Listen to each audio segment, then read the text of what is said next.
The Ag Tribes Report is brought to you by Legacy Interviews, a video service that captures people as they really are, so the future knows who they really were. This Mother's Day, honor your parents with the opportunity to tell their stories and share the wisdom they've learned along the way. Welcome to the Ag Tribes Report, a breakdown of the top stories affecting the culture of agriculture, with your host, Vance Crowe. The report begins in 3, 2, 1. Let's begin. Welcome to the Ag Tribes Report. I'm your host, Vance Crowe. Each week, I bring on a co-host that represents the perspectives of one of the many ag tribes that collectively make up U.S. and Canadian agriculture. This week, we have Jake Jorenstad, co-founder and CEO of Bushel, an agricultural technology company based in Fargo, North Dakota. Jake has built Bushel into a platform that digitizes the messy middle of the ag supply chain, connecting grain facilities and farmers across North America. He's also an active figure in the entrepreneurial community, having co-founded Emerging Prairie and supported various startups initiatives throughout the region. Welcome to the show, Jake. What have you been paying attention to lately? Thanks for having me, Vance. Well, you can imagine everything from tariffs and the effect on what we're thinking about in ag to spending some time with the agriculture secretary here in North Dakota. Madam Secretary was here just this week. So we've been in it and seeing what's going on behind the scenes. It's been pretty incredible. And what was meeting her like? We got lucky. So Grand Farm here in North Dakota, we have this program going on, and they hosted a private dinner later that evening when she was visiting just a couple of days ago. Secretary Rollins and Senator Hoeven as well. And first off, really impressed with her candor and her willingness to hear what people think straight and give straight answers back and what she's challenged with. My feedback is coming out of that discussion that evening, I'm pretty bullish that we're going to get somewhere. Man, we can stay here and explore this a little bit more, because I have kind of become under the impression that she's like a super FFA officer that walks around and, poses with people and says like pretty cliched things. But you're saying, no, she actually said real things in that conversation? Let me say this. So if you've ever met maybe Senator Hoeven as well, right? They have a situation they deal with when it's public and it's media and there's reporters around. They have to say certain things and they have to be a certain way. When you get in private conversation, when there's no media allowed in the room, they're business folks who are here to figure out the problem. And that attitude was clear in the evening. And so we spent time together, and she heard the issues. She knows about this 301 shipping issue, where we've got Panamaxes that get fined $1 million every port they come to in the U.S. If they were to come here to get our beans, it's not going to work. Might as well not have any beans at all if that's what's going to happen, right? To the issue around the E15 mandate and why we haven't been able to get there. She heard it direct from the group. She gave direct responses. She takes her own notes along with her team.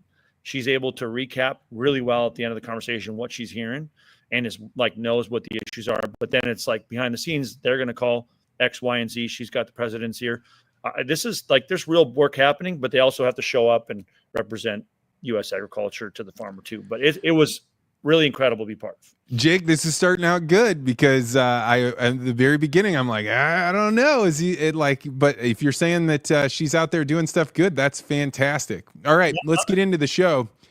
This week on the Ag Tribes Report, we're going to be discussing the USDA language ban under the Trump administration, China barring major U.S. soybean distributors, a proposed food dye ban that may impact farmers, and U.S. farm fresh food initiatives that is supposed to be coming to agriculture.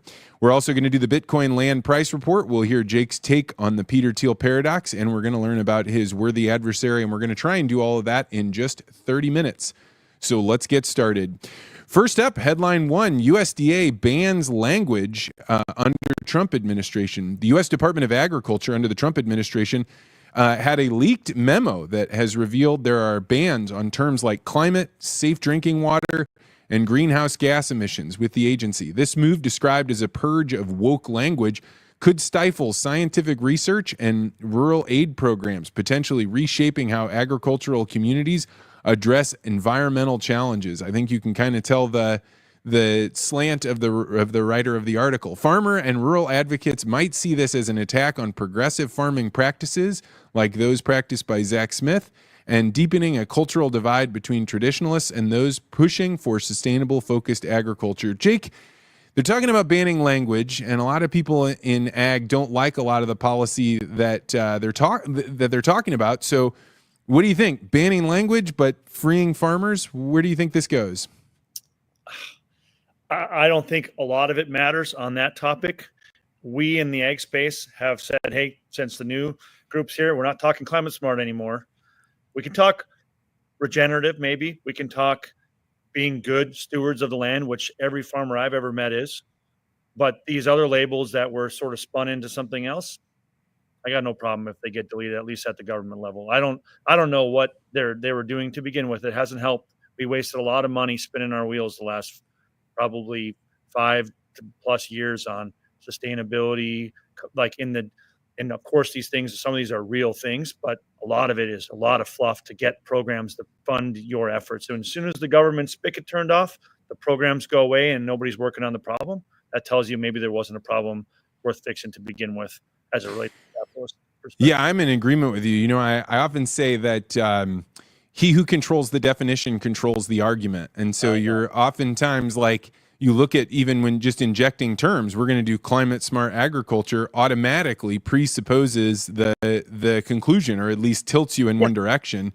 And so while I'm like, you know, banned words is not a good way, but that's really just the framing of the U.S. government doing policy by moving words and definitions out of what they're doing.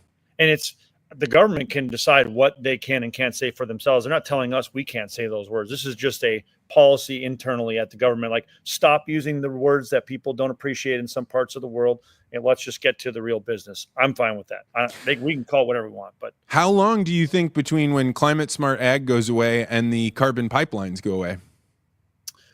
Well, if the business is real, it should not matter. It should not be related to the terms. If the carbon pipeline is a real path that is actually sustainable without subsidies from the government long term, then maybe it doesn't really matter. But if it can't get done for business reasons, then maybe it's not a good business to be in to begin with. That's just a simple way we should operate. You and I are in total agreement on that one. And I think we're going to find out when that money runs out, or when all of a sudden governments aren't giving airlines, you know, money because they're saving carbon credits or whatever kind of craziness they're doing. Voluntary carbon markets are the most ridiculous idea I can imagine. The idea that you would voluntarily waste your shareholders' money on credits that are imaginary in some respects and certainly hard to measure is absolutely wild. Of course, that's not sustainable. Yeah, I mean, it's totally a fabricated industry where, you know, how you count them and who is counting them and do they get double counted. And like, I have sat in on many conferences where there's somebody coming along being like, I'm going to show you how we count that carbon. And it's like, I don't know. It's different than Bitcoin. I'll tell you that. There is real reason to care about long-term sustainability. There is the voluntary carbon market that companies are just going to show up with extra profits to pay people is an imaginary long-term idea. That's not obviously, and I can tell you it's dead now. Go find who's buying. There's not many left. Headline number 2, China bars U.S. soybean distributors. China has reportedly barred the 3 largest U.S. soybean distributors, CHS, Louis Dreyfus, and EGT LLC, from operating within its borders, intensifying the ongoing U.S.-China trade war.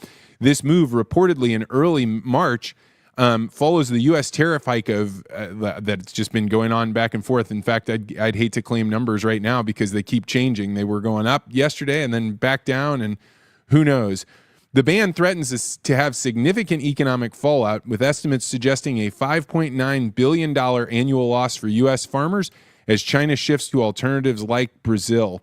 The IMF warns of slower global growth due to these tariffs, potentially squeezing rural communities even further. Jake, the backbone of the U.S. economy, it's agriculture. It's being held up by, whether these trade deals should go through or not. And we've got an unrelenting push for exports, because if we don't export, where's this stuff going to go?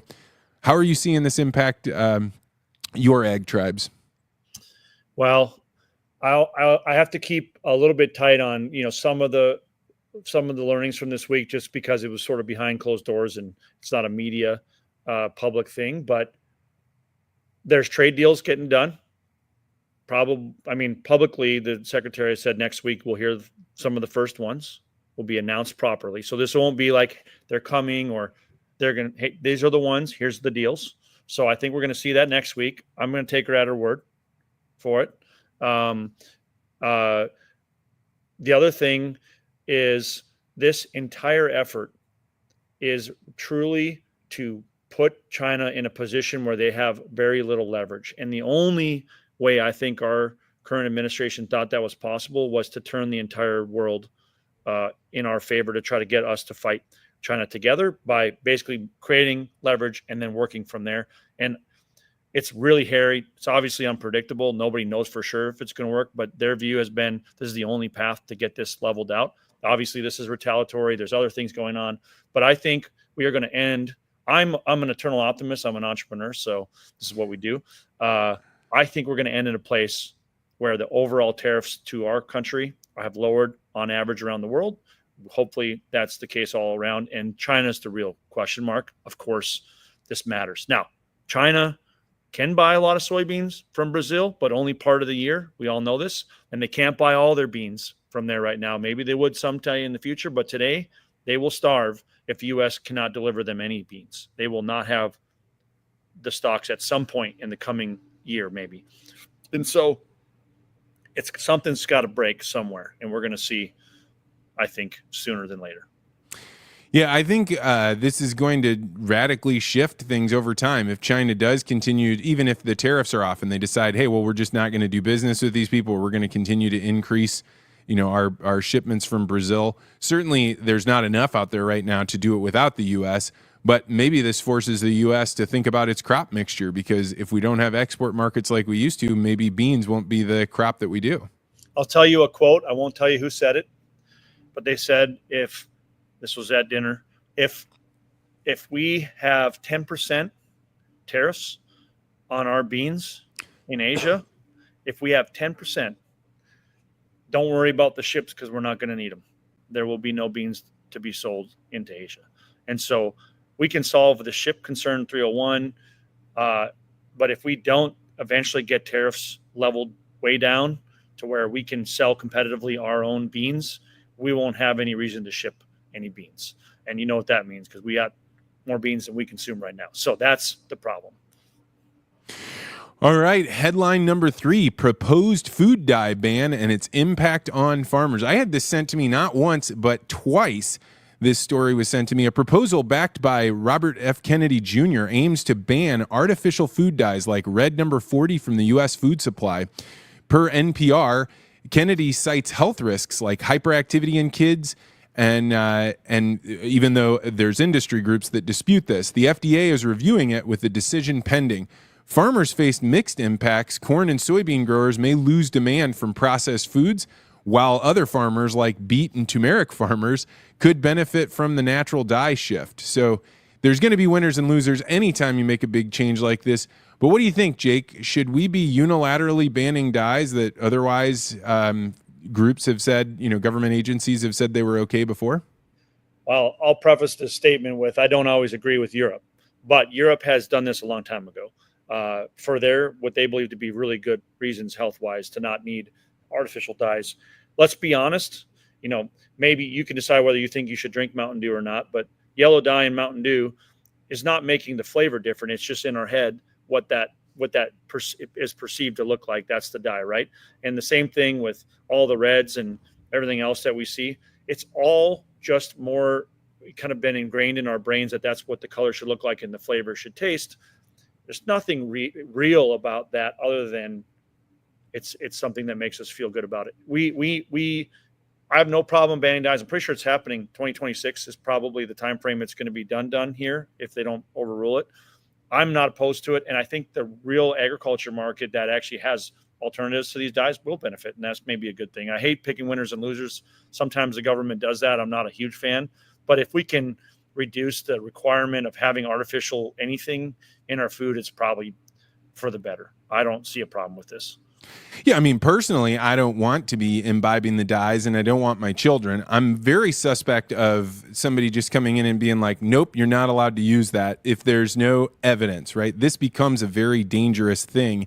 And to your point about Europe, I mean, there is so much about European food culture that they present as doing sustainable or as doing like the more healthy way. But the reality is like things like, oh, we have a GMO ban. Well, they just have a GMO ban so that way they can continue to have small farms. They don't want them to grow massively. They import their GMOs, but they put this out there like they don't have GMOs, they don't have glyphosate, but they do. And I suspect something like that is going on with these dyes. And that's what makes me uncomfortable about this conversation, because if we start to be like, they did it, they're probably better off, then you can do that about glyphosate and you can do that about every other chemistry that's being used, that we should be using some standard, some scientific, like this is the level we go. And if you show like to some degree that you don't cause harm, then you're allowed to be used, because otherwise we're banning stuff because the government politically wants to.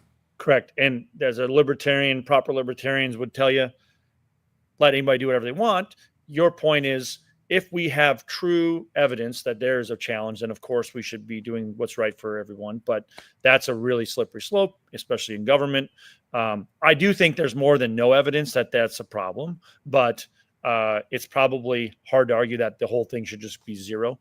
But so I hear you on both sides. I don't have a big problem with the dye thing. And I kind of like RFK. I kind of like this guy. He's breaking stuff and willing to fight for a change in how we do things. I'm not opposed to, like, I'm kind of in the delete everything mode right now and see if we can't build something better. Yeah, and to be totally candid, I think that the FDA and the USDA, they have been completely co-opted by the system, right? They have created regulatory moats that would make it that if you want to get a new product in, it's going to be really difficult. And all the ones that are already in there, nobody's taking a look at. So I'm with you. Like, while I think RFK could be really dangerous, that danger comes with a lot of opportunity too. Yeah. We'll see. I do think he's a good person that's trying to do good things. So that helps a little bit. I think he actually cares. Well, speaking of good things, the U.S. Farm Fresh Food Initiatives is being promoted as a good thing. Touted by Fox News as a renaissance of agriculture, the USDA under Trump's administration rolled out measures on April 23rd to cut red tape for producers, streamline permitting for small farms, and boost timber production on federal lands. A new $50 million grant program targets rural co-ops to expand local meat processing, aiming to reduce reliance on corporate giants and keep profits in farming communities. Timber initiatives include easing logging restrictions on national forests, and which could be a boon for rural sawmills. This is a step to culturally revive the American agricultural system. And man, I like the sound of a lot of that. What about you, Jake? I'm the same. Deregulation. If the regulation is the reason why the big players are in it, then I think deleting the regulation is great news for everybody and at least builds equal playing field. I don't want to over-regulate to tell them it has to be small, for example. Like, let's just get rid of the reasons why small players can't participate. And there's this guy, I think he's from North Dakota. His name's Governor Doug Burgum, now Secretary Burgum. He's the reason why we're doing the restriction dropping regulations at the federal level. That's his job as Interior Secretary. So he's the guy. He's saying, hey, there's lands that we have, maybe not even great reasons why the feds have the lands to begin with, and we should be using our natural resources instead of worrying about importing wood from other countries when we could pay our own people in our own mills to make our own wood. What are we doing? Let's get to it. That's what's happening here. This is Secretary Burgum's involved in this for sure.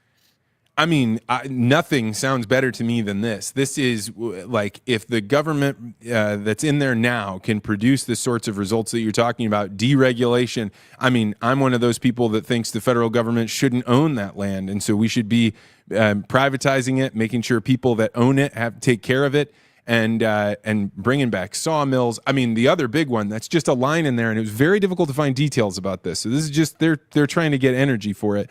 But the one about making it easier for small meat producers, this is maybe singularly the most important thing that could happen for U.S. health. and that is the ability to get affordable food made in a whole bunch of different ways, where that way you don't have to just be in the commodity pork, pig, and chicken market. You can start creating it in different ways. I think that health will come roaring back if we have more access to locally produced food. And deregulation helps. And, back to the earlier point, this situation where we say, no, we're banning dyes is contradictory to deregulation. That's like regulation. No, right? So that's why we were queasy about the whole thing. But if it is bad or there's really no need for it, maybe it needs to be moved. I certainly would like to avoid having my son eat random things like that. And then back to the other side, let's deregulate. Let's use our own forests. Turns out trees grow, by the way. You just put more seed in the ground and trees come again. So it's not like they're gone forever. You can cut some trees down, regulate it less, and let's get some more American-made wood in this market. I mean, I think all of our construction prices would come down if we could cut more trees in this country. That sounds great to me. All right, that's going to do it for headlines today. If you have headlines, you can always send them to me on X at Vance Crow, or you can send them to Vance at legacyinterviews.com. And I do really love it. It is a fantastic way for me to know what people are paying attention to. I would not have seen the dyes conversation if not for that. So, all right, moving on to the Bitcoin land price report. Woo! It has been a wild week for Bitcoin. Bitcoin's price last week was $85,104, and today we are sitting at a cool $93,446, which is 9% up from last week. So there are a lot of people talking about right now that Bitcoin has decoupled from the regular stock market, and so now we may watch it that when people are running away from the stock market, they start running towards Bitcoin. It was really fascinating that its price held up during all this tariff stuff. Sure, it was down kind of in the gutter if you're comparing it to 120, but if you're comparing it to last year's price, it was doing pretty well. So getting on to your side of this, Jake, where do you live and how much does an acre of high quality farm ground cost in your county? All right. So I'm in Cass County, North Dakota, I'm living in Fargo proper. And $5,000 an acre is probably county average for ag land, cropland here. And what are they doing with that land? They're growing corn, soy, wheat, hay, what? We are one of the most fertile places on the planet to grow crops. The Red River Valley is this large, flat, sort of flooded all these years, was created by the glacial plains. And anyways, we grow soybeans and corn, but we also grow sugar beets and potatoes on the edges anyways. We do wheat and other crops. North Dakota's a huge variety, but soybeans and corn, major crops right here. That's what we do. And it's a rare breed of farmer that can handle the winters up there. Yeah. All right, so Bitcoin's price this week is $93,446. And so if we figure an acre of good farmland is $5,000, that means 1 acre of land priced in Bitcoin is 0.053. And 1 Bitcoin would buy you 18.6 acres in Cass County, North Dakota. How does that sit with you, Jake? Well, 18 acres ain't enough to grow a proper farm around, but it might be good hunting land. It might be, it certainly could be profitable if you're renting that land out. So where are you at on Bitcoin? I'm pro Bitcoin. You can't regulate Bitcoin. You can't tariff Bitcoin, turns out. And you kind of can tax it, but kind of can't. It's an interesting situation we're in, right? I'm pro Bitcoin. Like, I think it's pretty clear this administration too believes that there's some value in this being an alternative currency that we can rely on and start to think about as a long-term answer to some of these challenges, global especially. I'm pro Bitcoin. I'll probably continue to buy more Bitcoin from kind of these last few years on out. I don't think I'll be going backwards on that. So you've been buying? Yes, been buying, and I've been buying with the River platform. River.com. Hey, all right. So I actually this week had a chance to sit down with a banker who's a really smart guy that is incredibly suspicious of Bitcoin. And it was actually one of the best conversations I've had about Bitcoin because he knew a lot about money, but he didn't understand how that relates to Bitcoin. And I don't think I won him over at all, but you could tell that like that thing that happens with people as they start getting into Bitcoin where they're like, yeah, but what about this? And then you have an answer. And then they ask the next question. And then they start being like, all right, come back next week. We're going to have a better conversation. Do you talk with people about Bitcoin? Depends on the environment. If I tried to pitch the broader ag world that Bitcoin was some sort of solve, they'd have a hard time. They certainly are skeptical of blockchain. That was used as like the new thing to do grain contracts is going to be on the blockchain, and nobody can understand why it needed to be on the blockchain. And this was a thing, right? Bitcoin, different answer than that. But then you get into conversations at the bar, and a lot of farmers, tinfoil hats or otherwise, are buying Bitcoin too. And so you'd be surprised. I think a lot of us would raise our hands if you asked the ag world if you're in Bitcoin. Yeah, I'm not surprised so much anymore. I'm in agreement on that. It's been a wild ride to see how farmers have had to learn about Bitcoin, because you bring up that concept of the blockchain, and I see every once in a while people that I know and like propping up this idea of like, hey, we're going to move all these grain contracts to blockchain. I'll be the first one to tell you, blockchain without Bitcoin is bullshit. The only reason the blockchain matters is because it is final settlement. It means that money moved from my wallet to Jake's wallet, and we know for sure it's not going back. There may be other uses for blockchain, but they don't exist right now, and you'd be better off just using a database. But they're trying to graft off of the term blockchain in order to make it seem like it's a bigger, more robust idea. I have a similar take. I agree with that. Well, great. All right. Well, now I'm looking forward to your Peter Thiel Paradox. But before that, if you've been interested in buying Bitcoin, I will include a link in the show notes to river.com. That's where I buy my Bitcoin. And if you buy it there, you will be supporting the show. All right. The Peter Thiel Paradox. Jake, what is one thing that you believe that almost everyone you know disagrees with you on? I'll take this one with everyone that I know that's in ag. They have a problem with this view. They disagree with me on it. I believe we have hit peak internal combustion engine, and therefore we have hit peak gasoline, and the future of light duty vehicles is 100% electric, and the future of heavy duty vehicles will be renewable diesel. That's maybe a good one for the ag world, but electric vehicle fleet is not.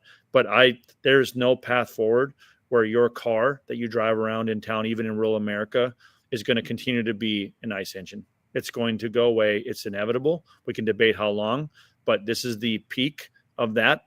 It could be the peak for ethanol, depending on the mandates and such, but no major manufacturers are working on new gasoline-powered vehicles, and that's the end of the conversation. Wow. So but the timeline really does matter here, right? It's very easy to make a prediction and be like, could be 100 years from now. Well, but are you saying the peak is in, so it's going to come quick?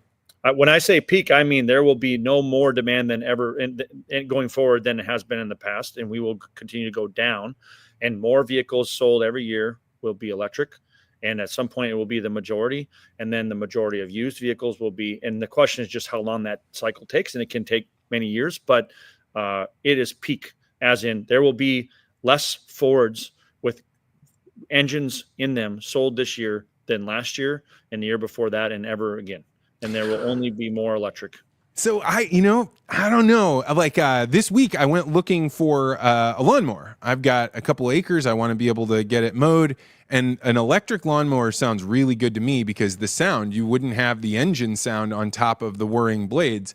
But everybody I talk to is like, yeah, you can have them, but they don't last long, and they've got all these problems. What do you think? I think they're wrong. Have you bought a Milwaukee one? Because that would be the one to buy. And Milwaukee makes a riding lawnmower?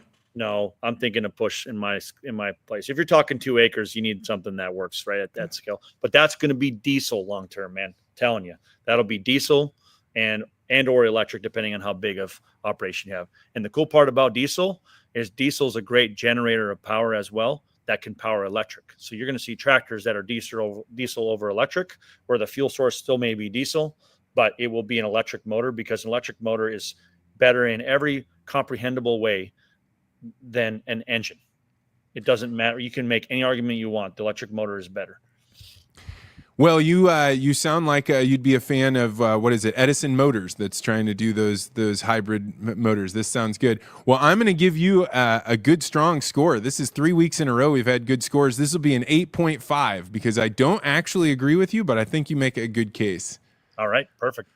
All right, now on to the worthy adversary. This is where we spotlight individuals that we respect but disagree with, and the value of this is you respect people that know something or know how to do something that you don't know, but it's okay to disagree with them. And so, Jake, who is somebody that you respect but disagree with?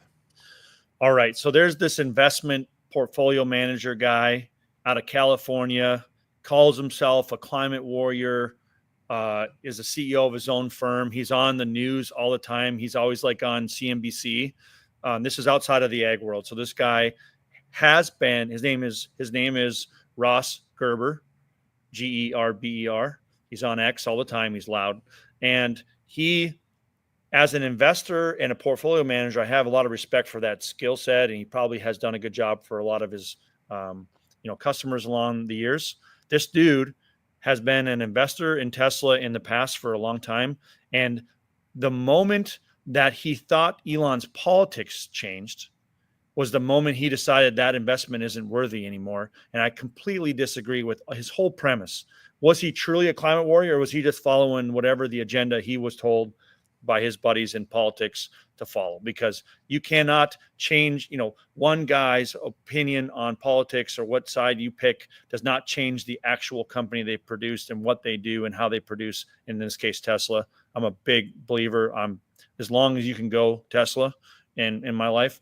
And this idea that this guy would change his entire investment portfolio, that he has to return capital to his customers on politics, just breaks my brain. It makes me so mad. That sounds like a good one. Well, we will put him in the list of worthy adversaries. You can find that on my profile on X. I like it. That was a good one. All right, Jake, before we let you go, why don't you talk a little bit about Bushel and some of the things you have coming up here? Yeah, so if you haven't heard about us, we're a software company, right? So maybe I'm in ag a lot, of course, but I don't have anything to sell anybody on the grain side of things, and I had no inputs to sell you, and I don't buy your grain either. So we're here to help grain companies, agribusinesses, retailers around the country to make it easier to do business with their farmers online, digitizing that workflow from selling your corn to making deliveries to understanding your contract to being able to get paid. And so we've been working on these different steps in that process to make it easy for farmers to do business in the agriculture supply chain, the messy middle, and lately been focused on solving for payments because there's a lot of paper check problems in ag. Farmers should get paid a little quicker. There's a lot of things that are broken around how they have to pay their bills. We're trying to help fix that problem with an offering that we have in the payment space. What's the problem with paper checks? Well, there's a lot of problems. One is they're getting lost a lot more than they used to. Two, if you're rural America, you are now looking at multiple day delays on any of your mail from the U.S. Post Office because we don't have the infrastructure to profitability to make it work.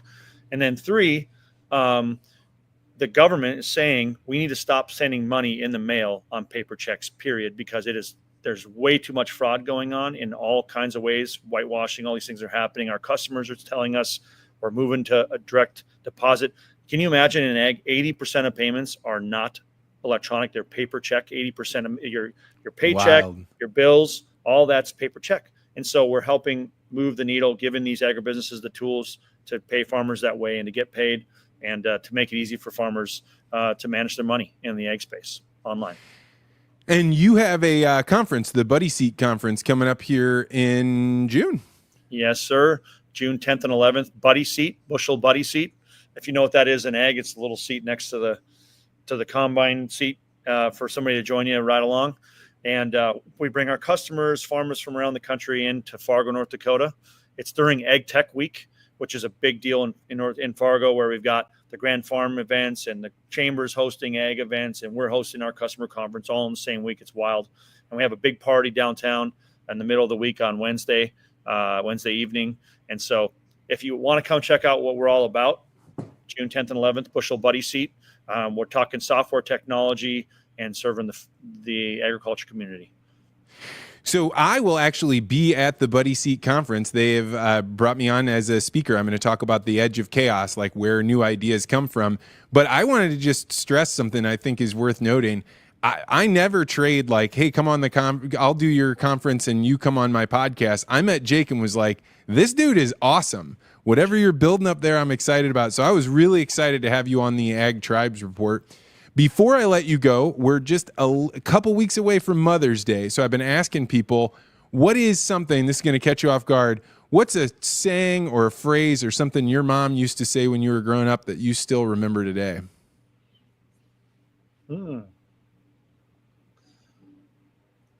I just remember mom saying, when she had a lot of trust in my brothers and I. My dad died when I was 12.